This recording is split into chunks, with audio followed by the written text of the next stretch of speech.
السلام علیکم ورحمۃ اللہ تعالی وبرکاتہ۔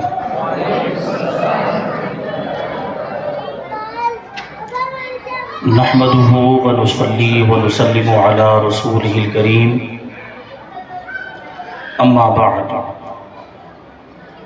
فاعوذ باللہ من الشیطان الرجیم، بسم اللہ الرحمن الرحیم،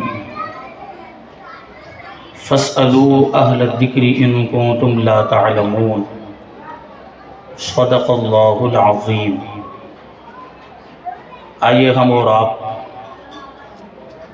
سب سے پہلے حضور سرور کائنات،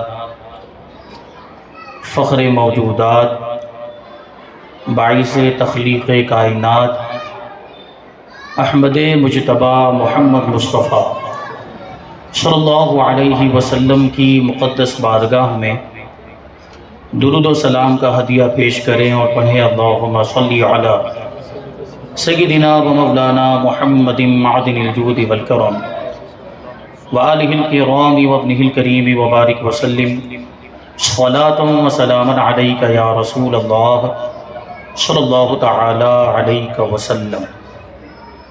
عزیزان ملت اسلامیہ، پیارے بزرگوں، دوستوں، پردہ نشین ماؤں بہنوں، آج کا ہمارا یہ جو پروگرام ہے یہ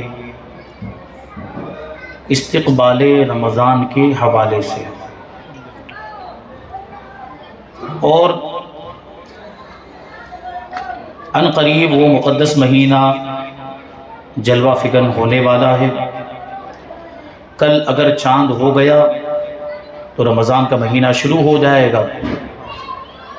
ہمیں آج سے نہیں بلکہ اس سے کئی پہلے سے ہی رمضان کی تیاری شروع کر دینی چاہیے تھی، اور مجھے امید ہے کہ ہمارے بھائیوں نے اور بہنوں نے تیاری شروع کر دی ہوگی۔ اور تیاری شروع کرنے کا یہ مطلب نہیں کہ بازار میں سودا خریدنے کے لیے چلے گئے، آٹا خریدنے کے لیے چلے گئے، چاول خریدنے کے لیے چلے گئے۔ تیاری کرنے کا یہ مطلب نہیں۔ رمضان عبادت کا مہینہ ہے تو رمضان کی تیاری مطلب عبادت کی تیاری، رمضان کی تیاری مطلب روزے کی تیاری۔ روزے کا ذہن بنانا ہے کہ ہمارا ایک بھی روزہ نہیں چھوٹنا چاہیے۔ رمضان کے تعلق سے ذہن یہ بنانا ہے کہ رمضان میں ہماری ایک بھی نماز چھوٹنی نہیں چاہیے۔ ویسے تو کبھی بھی نہیں چھوٹنی چاہیے، لیکن رمضان میں خاص طور پر، کیونکہ رمضان یہ نیکیوں کا موسم بہار ہے، اور رمضان کا جو مہینہ ہے یہ ہماری ٹریننگ اور تربیت کا مہینہ ہے، یہ ہمارے لیے سدھرنے کا مہینہ ہے۔ اللہ تبارک و تعالی رمضان عطا فرما کے ہمیں سدھرنے کا موقع عطا فرماتا ہے کہ رمضان میں تو ساری نیکیاں جمع کر دی جاتی ہیں۔ اللہ کے رسول صلی اللہ علیہ وسلم نے فرمایا کہ رمضان کے اندر جو ثواب ہے اگر میری امت کو پتہ چل جائے تو میری امت یہ خواہش کرے گی کہ پورا سال ہی رمضان ہو، کیونکہ رمضان میں ساری نیکیاں جمع کر دی جاتی ہیں۔ آپ دیکھیں تو نمازوں کی بھی پابندی ہو رہی ہے، روزہ بھی رکھا جا رہا ہے، صدقہ بھی کیا جا رہا ہے، خیرات بھی کیا جا رہا ہے۔ اگر اللہ نے توفیق دی تو عمرہ بھی کر لیتے ہیں لوگ، اور اگر اللہ تبارک و تعالیٰ نے توفیق عطا فرمائی مالی کے نصاب میں زکوٰۃ بھی ادا کرتے ہیں۔ تو یہ ساری عبادتیں رمضان کے اندر جمع کر دی جاتی، مالی عبادتیں بھی اور بدنی عبادتیں بھی رمضان کے اندر جمع کر دی جاتی ہیں۔ گویا کہ ہر طرح کی عبادت کی ہمیں ٹریننگ دی جا رہی ہے، ہماری تربیت ہو رہی ہے، تاکہ ایک مہینے اچھی طرح سے ہم تربیت حاصل کریں، ٹریننگ حاصل کریں۔ اور ٹریننگ حاصل کرنے کا مطلب کیا ہوتا ہے؟ تربیت حاصل کرنے کا مطلب یہی ہوتا ہے کہ ہم بعد میں اس کو اپلائی کریں، بعد میں اس کے مطابق عمل کریں۔ مثال کے طور پر کوئی شخص ہے جو ٹیچر بننا چاہتا ہے، اسکول میں ٹیچر کے طور پر خدمات انجام دینا چاہتا ہے، تو وہ ٹیچر بننے کی ٹریننگ حاصل کرتا ہے کہ نہیں کرتا؟ آپ بھی تھوڑا ساتھ دیں گے۔ تو ٹیچر بننے کی تربیت حاصل کرتا ہے، اور جب تربیت حاصل کر لیتا ہے تو پھر وہ ٹیچر بن جاتا ہے، آگے وہ ٹیچر بن جاتا ہے۔ تو اب ہمیں غور کرنا ہے کہ رمضان ہمارا تربیت کا مہینہ ہے، ٹریننگ کا مہینہ ہے، تو ہم کس چیز کی تربیت لے رہے ہیں، کس چیز کی ٹریننگ لے رہے ہیں؟ آپ لوگ جواب دیجئے۔ نیک بننے کی. رمضان میں ہم کس چیز کی ٹریننگ لے رہے ہوتے ہیں؟ نیک اور نمازی بننے کی ٹریننگ لے رہے ہوتے. ٹیچر بننے کی ٹریننگ لیتا ہے تو بعد میں وہ ٹیچر بن جاتا ہے. رمضان المبارک میں ہم نیک بننے کی ٹریننگ لے رہے ہوتے ہیں، بعد میں نیک بنتے کیوں نہیں ہیں؟ بعد میں نمازی بنتے کیوں نہیں ہیں؟ ٹریننگ بیکار ہو گئی، اس کا مطلب یہ ہوا. تو اللہ تبارک و تعالیٰ نے ہمیں اتنا اچھا موقع عطا فرمایا ہے، اتنا مقدس مہینہ اللہ تبارک و تعالیٰ نے ہمیں سدھرنے کے لیے عطا فرمایا، تو ہمیں سدھر جانا چاہیے، ہمیں اپنی زندگی کو سدھارنا چاہیے. جس طریقے سے رمضان کے اندر ہم عبادت کرتے ہیں، باقی کے 11 مہینے بھی عبادت کرنی چاہیے، نمازوں کی پابندی کرنی چاہیے. لوگوں کا مطلب عذر ہوتا ہے، بہانے کرتے ہیں کہ حضرت ٹائم نہیں ملتا، کاروبار کے مسائل ہیں، تجارت کے مسائل ہیں، دھندا ہے، یہ ہے وہ ہے، گھر کے معاملات، ضروریات، تو نماز پڑھنے کا ٹائم نہیں ملتا. ان لوگوں سے آپ سوال پوچھیں کہ پھر رمضان میں کیسے مل جاتا ہے؟ رمضان میں نماز پڑھتے کہ نہیں پڑھتے؟ رمضان میں مسجدیں بھری ہوئی ہوتی ہیں. تو مطلب کیا ہوا کہ ٹائم کسی کے پاس ہوتا نہیں، ٹائم نکالنا پڑتا ہے. تو جس طریقے سے آپ رمضان میں ٹائم نکالتے ہیں، آپ 11 مہینے بھی نکال سکتے ہیں. جس طریقے سے آپ رمضان المبارک میں نمازیں پڑھتے ہیں، عبادت کرتے ہیں، 11 مہینے بھی آسانی کے ساتھ نمازیں پڑھی جا سکتی ہیں، عبادت کی جا سکتی ہیں. اور یہ سوچے تو صحیح، ہمارے پاس 24 گھنٹے ہوتے ہیں. ہمارے پاس کتنے گھنٹے ہوتے ہیں؟ دن کے 24 گھنٹے ہوتے ہیں. اس میں سے نماز پڑھنے میں کتنا ٹائم لگتا ہے؟ مشکل سے 2.5 گھنٹہ. تو 24 گھنٹے میں سے ہم 2.5 گھنٹے نہیں نکال سکتے. 24 گھنٹے میں سے 21.5 گھنٹے ہم اپنے لیے نکال رہے ہیں، ہم اپنے گھر والوں کے لیے نکال رہے ہیں، دنیا داری کے لیے نکال رہے ہیں. کیا 2.5 گھنٹے 24 گھنٹے میں سے ہم اپنے رب کے لیے نہیں نکال سکتے؟ جس رب نے ہمیں پیدا کیا، یہ ساری نعمتیں اسی کی عطا کی ہوئی ہیں. جو کچھ بھی ہمارے پاس ہے وہ سب کس کا دیا ہوا ہے؟ پروردگار کا دیا ہوا ہے. تو اس کا کتنا شکر ادا کرنا چاہیے ہمیں، اس کا ہمیں کتنا شکر ادا کرنا چاہیے. اللہ تبارک و تعالیٰ کی نعمتیں اتنی زیادہ ہیں نا ہمارے ساتھ کہ ہم شمار کرنا چاہیں تو شمار نہیں کر سکتے.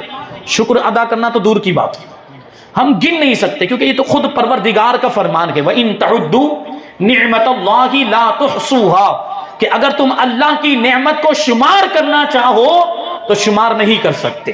جب ہم شمار نہیں کر سکتے تو شکر کیسے ادا کریں گے؟ ایک ایک نعمت گن کر شکر ادا کرنا بڑا مشکل ہے. تو جیسے اللہ تبارک و تعالیٰ کا شکر ادا کرنا چاہیے کما حقہ، ویسے ہی اللہ تبارک و تعالیٰ کا شکر ادا نہیں کیا جا سکتا. لیکن ہمیں کوشش تو کرنی چاہیے شکر ادا کرنے کی. اللہ کی نعمتوں سے فائدہ اٹھا رہے ہیں، اللہ کی نعمتوں کو استعمال کر رہے ہیں، آنکھ سے دیکھ رہے ہیں، کان سے سن رہے ہیں، زبان سے بول رہے ہیں، پاؤں سے چل رہے ہیں، ہاتھ سے پکڑ رہے ہیں، اب جسم سے فائدہ اٹھا رہے ہیں. یہ پورا جسم پروردگار کا دیا ہوا ہے، تو ہمیں اس کا کتنا شکر ادا کرنا چاہیے. اور جسم کے باہر بھی کتنی ساری نعمتیں اللہ تبارک و تعالیٰ نے ہمیں عطا فرمائی ہے. تو ہمیں تو ہر وقت اللہ تبارک و تعالیٰ کا شکر ادا کرنا چاہیے. اتنی نعمتیں ہیں کہ اگر ہم پوری زندگی بھی سجدے میں سر رکھ کے گزار دیں تب بھی اللہ تبارک و تعالیٰ کا شکر ادا نہیں ہو پائے گا. تو جو اللہ تبارک و تعالیٰ نے نماز فرض کی، کم سے کم وہ تو ادا کریں، کیونکہ شکر ادا کرنے کا سب سے بہترین ذریعہ ہے اللہ تبارک و تعالیٰ کی عبادت. شکر ادا کرنے کا سب سے بہترین ذریعہ اللہ تبارک و تعالیٰ کی عبادت. اور عبادتوں میں سب سے زیادہ فضیلت والی عبادت کون سی آپ لوگ بتائیں گے؟ کون سی ہے؟ علماء کے ساتھ اٹھتے بیٹھتے معلوم ہونا چاہیے. نماز. اہم الفرائض افضل العبادات. کون سی نماز ہے؟ کون سی عبادت ہے؟ نماز ہے. تو ہمیں نماز کی پابندی کرنی چاہیے کہ یہ اللہ تبارک و تعالیٰ کے شکر ادا کرنے کا ایک بہترین ذریعہ ہے. 5 وقت کی نمازوں کی پابندی کریں. پوری زندگی کو ہم رمضان کی طرح بنا لیں. یعنی جس طریقے سے رمضان میں عبادتیں کرتے ہیں، جس طریقے سے رمضان میں نیک بن جاتے ہیں، پوری زندگی کے لیے نیک بن جائیں. تو کیا ہوگا؟ رمضان کے بعد کیا آتی ہے؟ عید خوشیاں لے کر آتی ہے. اگر ہم پوری زندگی کو رمضان کی طرح بنا لیں گے تو انشاءاللہ تبارک و تعالی ہماری موت خوشیوں کا پیغام لے کر آئے گی. ہماری موت جو ہوگی وہ عید کی طرح ہوگی. یعنی پھر موت کے وقت کوئی پریشانی نہیں ہوگی، موت کی سختیاں بھی ہمیں نہیں ستائے گی، عذاب قبر کا بھی ڈر نہیں ہوگا، عذاب جہنم کا بھی خوف نہیں ہوگا، کیونکہ ہم نے اچھے اعمال کیے ہوں گے تو وہ اچھے اعمال ہمارے کام آئیں گے۔ تو اگر ہم چاہتے ہیں کہ ہماری موت اچھی ہو جائے، ہماری قبر اچھی ہو جائے، جس طریقے سے زندگی دو طرح کی ہوتی ہے، کسی کی زندگی دنیا کی زندگی، کسی کی دنیا کی زندگی اچھی ہوتی ہے، کسی کی خراب ہوتی، اچھی نہیں ہوتی۔ جیسے کوئی مالدار ہے، دولت بھی ہے، نوکر چاکر بھی ہے، بنگلہ بھی ہے، گاڑی بھی ہے، سب کچھ ہے، تو اس کی زندگی کو دنیا داری کے اعتبار سے اچھی زندگی کہا جاتا ہے۔ لیکن اس کے مقابلے میں ایک آدمی جس کے پاس کوئی دولت نہیں، نوکر چاکر بھی نہیں، گاڑی بھی نہیں، بنگلہ بھی نہیں، غریب آدمی ہے اور کھانے پینے کے بھی مسائل ہیں، تو اس کو کیا کہتے ہیں؟ اس کی زندگی کو کیا کہتے ہیں؟ اچھی زندگی نہیں ہے۔ تو زندگی دو طرح کی ہوتی ہے، اسی طرح موت اور قبر بھی دو طرح کی ہوتی ہے، اچھی موت اور بری موت، اچھی قبر اور بری قبر۔ اگر آپ نے نیک اعمال کیے ہوں گے، آپ نے تقوی اختیار کیا ہوگا، پرہیزگاری اختیار کی ہوگی، تو آپ کی موت بھی اچھی ہوگی اور آپ کی قبر بھی اچھی ہوگی۔ لیکن اگر آپ نے برے اعمال کیے ہوں گے، گناہوں کے کام کیے ہوں گے، بے حیائی کے کام کیے ہوں گے، تو پھر آپ کی موت بھی بری ہوگی اور قبر میں بھی عذاب کا سامنا کرنا پڑے گا۔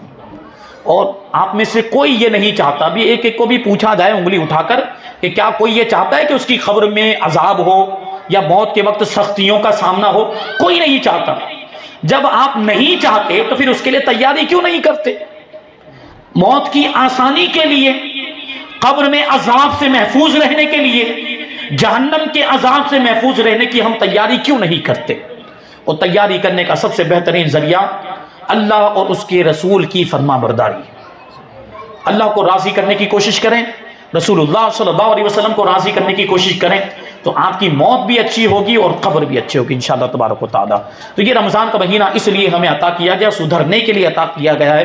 اللہ تبارک و تعالی ہمیں پوری زندگی رمضان کی طرح گزارنے کی توفیق عطا فرمائے، یعنی پوری زندگی فرما برداری والے اور جنت میں لے جانے والے کام کرنے کی توفیق عطا فرمائے، اور نافرمانی والے اور جہنم میں لے جانے والے کاموں سے ہم سب کو بچنے کی توفیق عطا فرمائے۔ اب بغیر کسی تاخیر کے ہم سوالات کے سلسلے کو شروع کرتے ہیں۔ توجہ کے ساتھ آپ سوالات کو سماعت کریں گے، بیچ میں کوئی بھی سوال نہیں پوچھے گا۔ یہ ہماری محفل کا یہ طریقہ ہوتا ہے، بیچ میں سے کسی کو بھی سوال کرنے کی اجازت نہیں، پہلے سے سوالات منگا لیے جاتے ہیں، وہی سوالات شامل کیے جاتے ہیں، ان کے جوابات شامل کیے جاتے ہیں۔ بیچ میں سے اگر سوال کرنے کی اجازت دے دی جائے، ایسا ہم نے پہلے دیکھ لیا، اسی لیے ہم نے یہ اصول بنایا ہے، بیچ میں سے سوال اگر پوچھنے لگ جائیں تو پھر افراتفری کا ماحول ہو جاتا ہے، ادھر سے کوئی اٹھ رہا ہے، ادھر سے کوئی اٹھ رہا ہے، ادھر سے کوئی چلا رہا ہے، ادھر سے کوئی چلا رہا ہے، تو پروگرام کا پورا نظام درہم برہم ہو جاتا ہے۔ اس لیے ہم محفل میں سوال شامل نہیں کرتے ہیں، پہلے سے سوال منگا لیے جاتے ہیں۔ آج بھی ہم نے ایسا ہی کیا، سوالات منگا لیے گئے، جن کے جو سوالات تھے وہ شامل کر لیے گئے۔ اگر آپ کے ذہن میں کوئی سوال آتا ہے، جواب سنتے وقت آپ کے ذہن میں ممکن ہے کہ یہ جواب دیا گیا تو ایسا ہو تو کیسا ہوگا، ایسا ہو تو کیسا، اگر یوں تو، اگر یوں تو مگر یوں، ایسا بہت ہوگا۔ تو انشاءاللہ ہماری کوشش یہ ہوگی کہ جواب اس انداز میں دیا جائے کہ آپ کے سارے اگر مگر کا جواب مل جائے۔ انشاءاللہ یہ کوشش ہم کریں گے، لیکن پھر بھی اگر آپ کے ذہن میں کوئی سوال رہ جاتا ہے، کوئی الجھن رہ جاتی ہے، تو آپ شکیل بھائی کو پہنچا دیں گے، یا آپ کے امام صاحب ہو یا کوئی بھی آپ کے علاقے کے ذمہ دار ہوں، ان تک وہ سوال پہنچا دیں، تو انشاءاللہ اگلی بار جب پروگرام ہوگا تو اس میں وہ شامل کر لیا جائے گا، یا کسی اور ذریعے سے آپ کے سوال کا جواب آپ تک انشاءاللہ تبارک و تعالیٰ پہنچا دیا جائے گا۔ جی حضرت، عوام کی طرف سے جو سوال ہے، ان میں سب سے پہلا سوال یہ ہے کہ روزے کی نیت کب تک ہم کر سکتے ہیں، مطلب اس کا وقت کب تک ہوتا ہے کہ ہم نیت کر لیں روزے کی، اور جو دعا پڑھائی جاتی ہے عام طور پر، تو کیا وہ دعا پڑھنا ضروری ہے روزے کی؟ روزے کی نیت بہتر یہ ہے کہ رات میں کر لی جائے، اور اگر رات میں نہیں کر پائے تو رمضان کے روزے کی نیت یہ زوال سے پہلے پہلے تک کی جا سکتی ہے۔ زوال کا جو وقت ہوتا ہے بالکل دوپہر کا، نصف النہار، جب دن بالکل آدھا، سورج بالکل آ کر یہاں بیچ میں ٹھہر جاتا ہے، اس کو زوال کا وقت کہتے ہیں۔ اس سے پہلے پہلے تک روزے کی نیت کی جا سکتی ہے، وہ بھی اگر آپ نے رات میں نیت نہیں کی ہے تو۔ اور یہ بات آپ ذہن میں رکھیں کہ نیت دل کے ارادے کو کہا جاتا ہے، نیت دل کے ارادے کا نام ہے۔ آپ نے رات میں ہی ارادہ کر لیا کہ مجھے کل روزہ رکھنا ہے تو نیت ہو گئی، اگرچہ آپ نے وہ عربی والی نیت نہیں بھی کی تو بھی آپ کا روزہ درست ہو جائے گا، آپ کی نیت ہو چکی، کیونکہ نیت دل کے ارادے کا نام ہے۔ تو جو نیت عام طور پر پڑھی جاتی یا پڑھائی جاتی ہے اچھا ہے، بہتر ہے، لیکن دل کا ارادہ ہونا ضروری ہے۔ اگر آپ عربی والی نیت پڑھ رہے ہو، دل میں ارادہ ہے ہی نہیں تو نیت ہوئی نہیں، لیکن عربی والی نیت پڑھی، اس کا معنی مطلب بھی معلوم ہونا چاہیے، تبھی تو نیت ہو پائے گی۔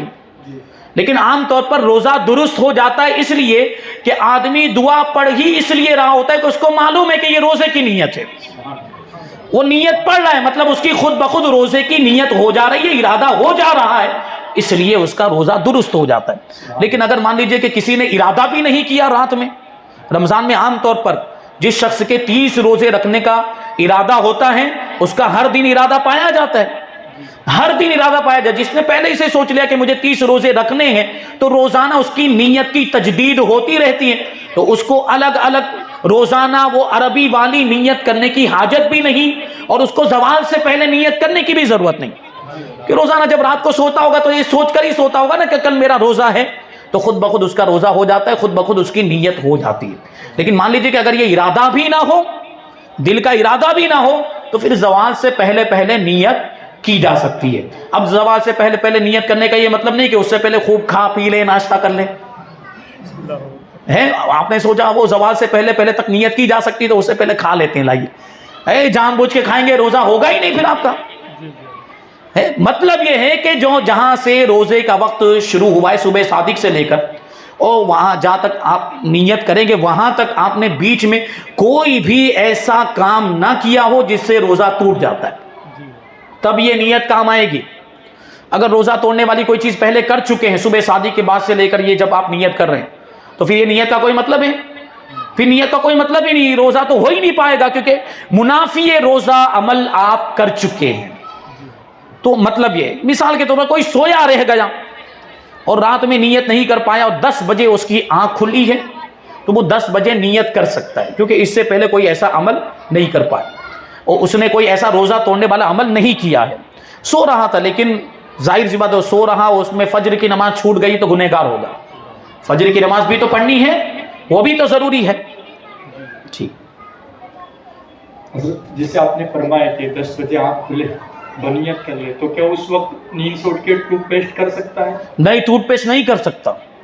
روزہ نیت اگرچہ ابھی ہو رہی ہے، نیت اگرچہ ابھی زوال سے پہلے 10 بجے یا 10:30 بجے، لیکن روزہ تو وہیں سے شروع ہو گیا ہے، اور اس کو جو نیت کرنی نا وہ بھی وہیں سے روزے کی نیت کرنی ہے۔ اس کا یہ مطلب نہیں کہ 10 بجے سے روزے کی نیت کرے کہ یہاں سے میرا روزہ اسٹارٹ ہو رہا ہے، نہیں، وہیں سے روزہ اسٹارٹ بھی وہیں سے ہوگا اور نیت بھی وہیں سے کرنی ہے کہ صبح صادق سے روزے کی نیت کرتا ہوں۔ اور جب وہاں سے نیت کر رہا ہے تو کوئی بھی ایسا عمل نہیں، کو ٹوتھ پیسٹ بھی مکروہ ہے، روزے کی حالت میں مکروہ ہے تو اب بھی مکروہ رہے گا۔ تراویح کے تعلق سے ایک سوال ہے کہ تراویح میں عام طور پر ہوتا ہے کہ قاعدے میں امام صاحب سلام پھیر دیتے اور ہماری تشہد باقی رہتی ہے، تو ایسی صورت میں ہم نے کیا کرنا ہے، سلام پھیر دینا ہے یا تشہد مکمل کرنا ہے؟ تشہد مکمل کرنا ہے، کیونکہ تشہد پڑھنا واجب ہے۔ ابھی آپ کی دعائیں معصورہ رہ گئی یا درود ابراہیم پڑھنا رہ گیا تو سلام پھیر سکتے ہیں، لیکن التحیات اگر باقی رہ گئی ہے تو سلام نہیں پھیر سکتے۔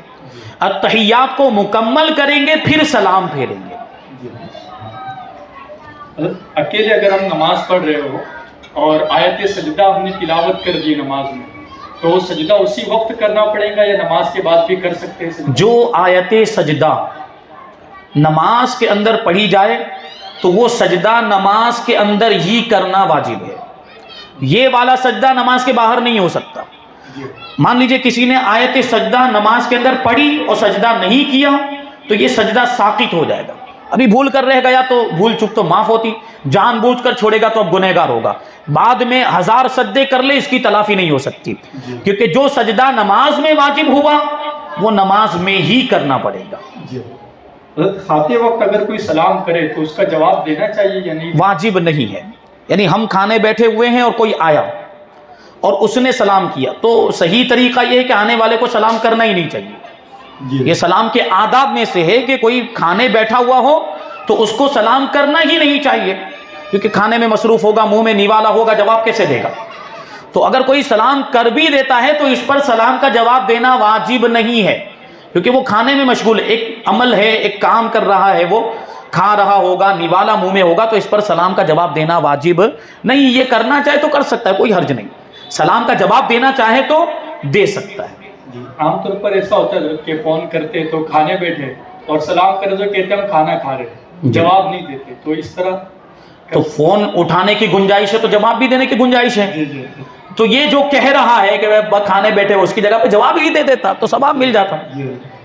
حضرت ایک سوال یہ ہے کہ رمضان میں وطر کی نماز جماعت سے ہوتی ہے جی، تو تکبیر قنوت کے بعد ہم دعائے قنوت پڑھ رہے ہوتے ہیں، اتنے میں امام صاحب رکوع میں چلے جاتے ہیں، تو ہمیں دعائے قنوت مکمل کرنا ہے یا رکوع میں چلے جانا ہے؟ وطر کے اندر تیسری رکعت میں سورہ فاتحہ اور سورت ملانے کے بعد تکبیر کہنے کے بعد دعائے قنوت پڑھنا واجب ہے۔ واجب اگر چھوٹ جائے تو نماز ادھوری ہو جاتی، نماز ناقص ہو جاتی ہے۔ تو عام طور پر الگ سے پڑھ رہے ہیں تو یہ مسئلہ آئے گا ہی نہیں۔ جماعت کے ساتھ اگر پڑھ رہے ہیں اور امام صاحب رکوع میں چلے گئے تو اب آپ کو یہ دیکھنا ہے کہ آپ دعائے قنوت مکمل کر کے رکوع میں شامل ہو جائیں گے یا نہیں ہو پائیں گے۔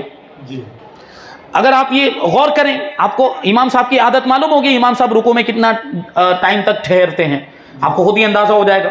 تو اگر آپ کو لگتا ہے کہ دعائے قنوت مکمل کرنے کے بعد رکوع میں شامل ہو جائیں گے تو مکمل کر کے شامل ہو، اور اگر آپ کو یہ لگتا ہے کہ نہیں ہو پائیں گے، امام صاحب رکوع سے اٹھ جائیں گے، تو پھر دعائے قنوت کو وہیں پر چھوڑ کر شامل ہو جائیں، کیونکہ امام کی متابعت بھی واجب ہے۔ اگر دعائے قنوت واجب ہے تو امام کی متابعت بھی واجب ہے، تو اس واجب کو پھر اس واجب کے لیے چھوڑ دیا جائے گا اور یہاں پر اس کی اجازت ہوگی۔ کسی وجہ سے اگر کوئی شخص عشاء کی نماز میں تاخیر سے پہنچے تو کیا وہ صرف فرض نماز پڑھ کر سنت اور نفل کو چھوڑ دے اور سیدھا تراویح کی نماز میں شامل ہو سکتا ہے؟ ہو تو سکتا ہے، فرض نماز پڑھ کے سنت کو چھوڑ کر، نفل تو ویسے بھی نہ پڑھے تو کوئی مسئلہ نہیں، نفل کا مطلب ہی ہوتا ہے پڑھے تو ثواب، نہ پڑھے تو کوئی گناہ نہیں۔ سنت چھوڑ کر تراویح میں اگر کوئی شامل ہونا چاہتا ہے تو ہو سکتا ہے، لیکن بہتر یہ ہے کہ پہلے عشاء کی سنت بعدیہ کو ادا کریں پھر تراویح میں شامل ہو، تاکہ وہ ترتیب برقرار رہے، اس ترتیب کا لحاظ بھی سنت ہے۔ تو یہ ایک سنت، اس پر بھی عمل کر لیا جائے، یعنی وہ 2 رکعت سنت ادا کر لے، نفل کو چھوڑ دے۔ اگر ایسا لگتا ہے کہ تراویح کی زیادہ رکعتیں چھوٹ جائے گی تو فرض پڑھ کے سنت 2 رکعت پڑھ کے تراویح میں شامل ہو جائے، تو یہ بہتر طریقہ۔ لیکن مان لیجئے کسی نے فرض بھی نہیں پڑھا اور ڈائریکٹ تراویح میں نہیں پڑھ سکتا، فرض پڑھے بغیر نہ آپ تراویح پڑھ سکتے ہیں نہ وتر پڑھ سکتے ہیں، آپ کو پہلے فرض پڑھنا پڑے گا، پھر آپ تراویح پڑھ سکتے ہیں اور وتر پڑھ سکتے ہیں۔ حضرت کچھ لوگوں کو گٹکا وغیرہ کھانے کی عادت ہوتی ہے، تو وہ لوگ اس وجہ سے روزہ نہیں رکھتے، اور وہ اگر نہ کھائے تو ان کو چکر آنے لگتے ہیں یا ان کے جسم کے اندر ایک کپ کپی طاری ہوتی ہے، تو وہ یہ عذر کر کے روزہ چھوڑ دیتے ہیں، تو شریعت کا کیا حکم ہے؟ شریعت کی نگاہ میں یہ کوئی عذر نہیں۔ گٹکا یہ آپ نے خود اپنی عادت بنایا ہے، شریعت نے حکم دیا آپ کو عادت بنانے کا؟ گٹکا کھانے کی عادت بنانے کا شریعت نے حکم دیا آپ کو؟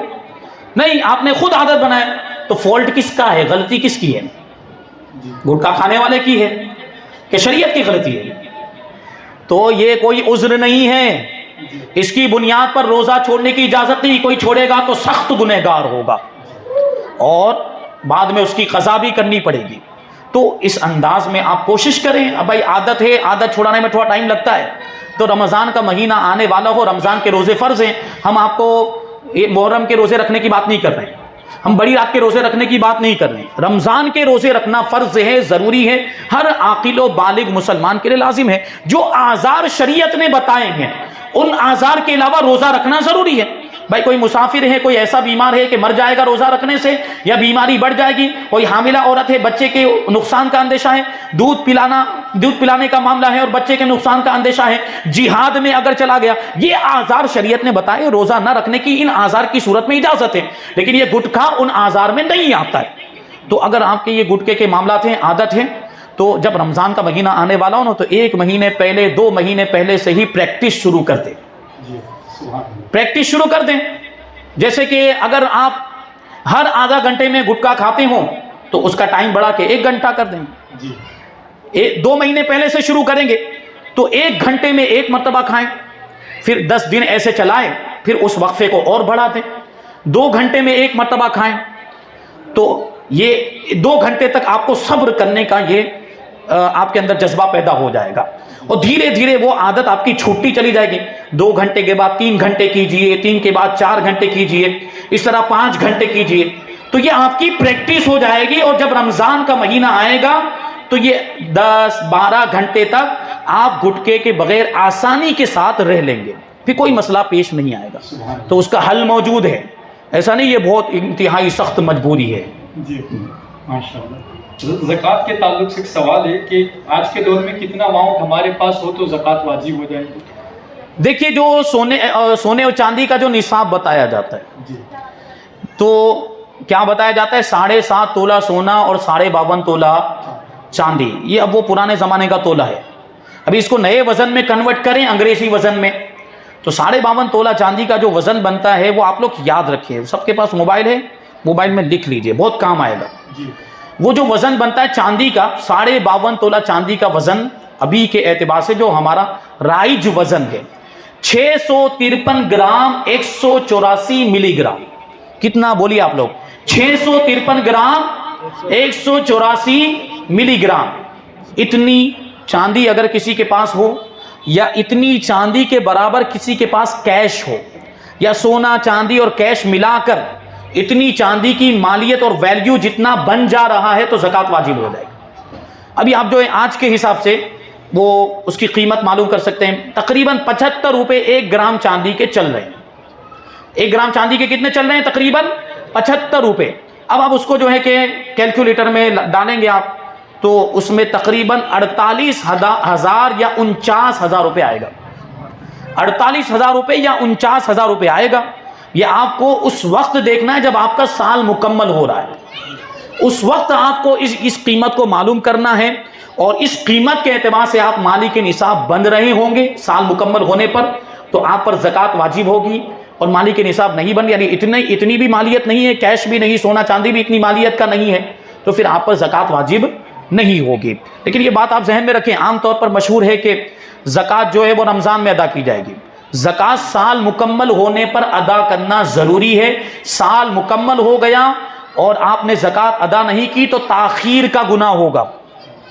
جیسے مثال کے طور پر کوئی شخص پچھلے سال رجب کے مہینے میں مالی کے نصاب بنا تھا، پچھلے سال 1444 میں، یہ اس میں مسائل میں شرعی احکام میں قمری تاریخ کا اعتبار کرنا فرض ہے، انتہائی ضروری، اس میں آپ انگریزی اور شمسی تاریخ کا اعتبار نہیں کر سکتے۔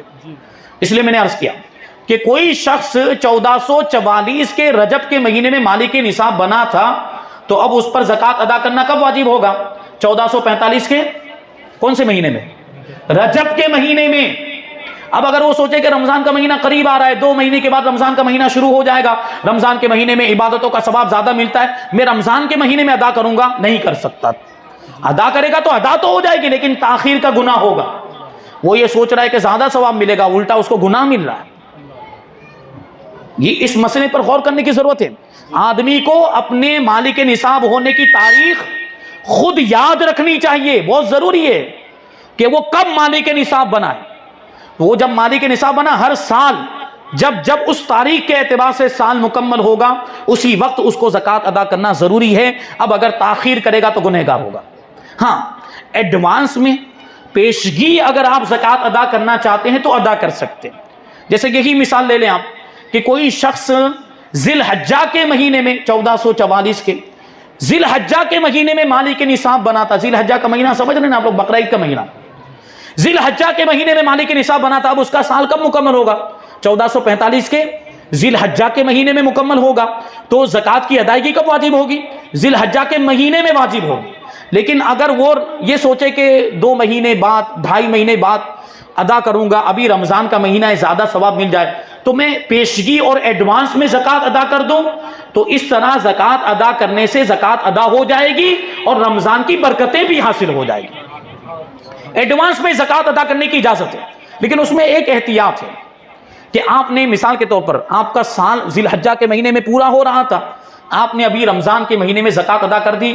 مثال کے طور پر آپ نے 5 لاکھ روپے کی زکوٰۃ ابھی ادا کر دی، 5 لاکھ روپے رمضان میں آپ کے پاس تھے، آپ نے 5 لاکھ کی زکوٰۃ ادا کر دی۔ لیکن ابھی 2 مہینے اور 2.5 مہینے باقی ہیں، تو اس 2 مہینے میں اور 2.5 مہینے میں اگر کچھ اضافہ ہوگا تو اس کی زکوٰۃ الگ سے ادا کرنی پڑے گی۔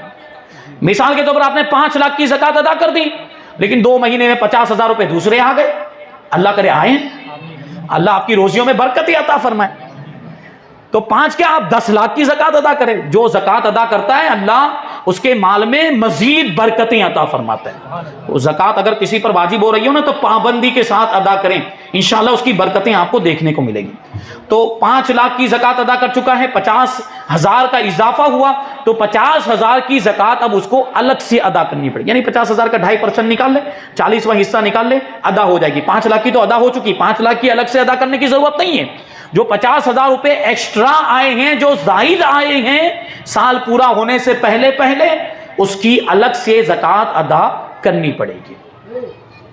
زکوٰۃ کن لوگوں کو دینا چاہیے، اس کے حقدار کون ہیں؟